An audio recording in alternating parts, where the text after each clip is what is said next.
6 तारीख रविवार का अवसर, नवमी तिथि नवरात्र समाप्ति की तरफ है। रामनवमी का सुंदर पर्व है। ग्रह नक्षत्रों के दृष्टिकोण से योग थोड़ा आपके लिए हल्का बनता दिखाई दे रहा है। कहीं ना किसी कारण में कुछ अनिष्ट होने के योग बन सकते हैं, ध्यान रखें, क्योंकि भगवती का जो पदार्पण हुआ था वो तो हाथी पर हुआ था, लेकिन भगवती का जो गमन होगा वो विशेष तौर पर महिष पे होता दिखाई दे रहा है। और ये ध्यान रखें, ऐसे में विशेष तौर पर आपको ध्यान रखने की ज़रूरत है कि भगवती का गमन ही ना कराओ ना, भगवती को विसर्जन करने की ज़रूरत क्या है, भगवती को अपने जीवन में स्थान देने का प्रयास करें। इस वर्ष भगवती का जो गमन हो रहा है वो हो रहा है, एक विशेष तौर पर ध्यान देने की ज़रूरत है, वो हो रहा है महिष पर, और वो शोक दुख रोग का कारण होता है। तो आप एक काम करें, भगवती को सुंदर वहीं स्थान कराएं। ये जो भगवती को प्रतिष्ठा करके विसर्जन करने का दिवस है, विसर्जन करने की ज़रूरत नहीं है। भगवती को सुंदर वहीं प्रतिष्ठित करें, घर में नित्यप्रति भगवान की पूजन चलता रहे, इससे बढ़िया कार्य कौन सा हो सकता है। आमतौर पर ये परंपरा पता नहीं कहाँ से लोगों ने बना दी है कि 9 दिन तक भगवती बैठाओ और उसके बाद विसर्जन कर दो, नित्यप्रति पूजन करें।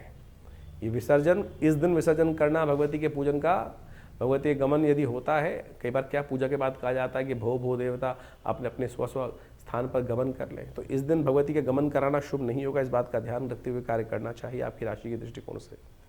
जो 9वां दिन है भगवती का आराधना करने का, वो विजय दिवस है। 9वें दिन देखिए, आपके ग्रहों को ठीक करने के लिए, घर में पूरे साल शांति प्राप्त करने के लिए और समस्त अनिष्टों को दूर करने के लिए अपने घर में एक विजय योग का लाभ लेना चाहिए। कहा जाता है कि रामनवमी के दिन के मध्याह्न काल में, जो दिन का सूर्योदय से लेकर सूर्यास्त तक का बीच का समय है, उसमें करीब करीब 20 मिनट के लिए एक योग बनता है।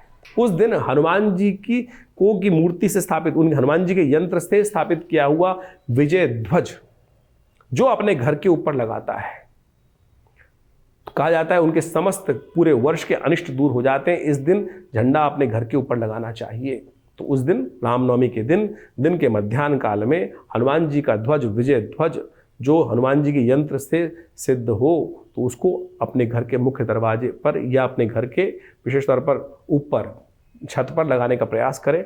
देखिएगा, हनुमान जी कृपा से आपके जीवन में विजय प्राप्ति के योग बन जाएंगे।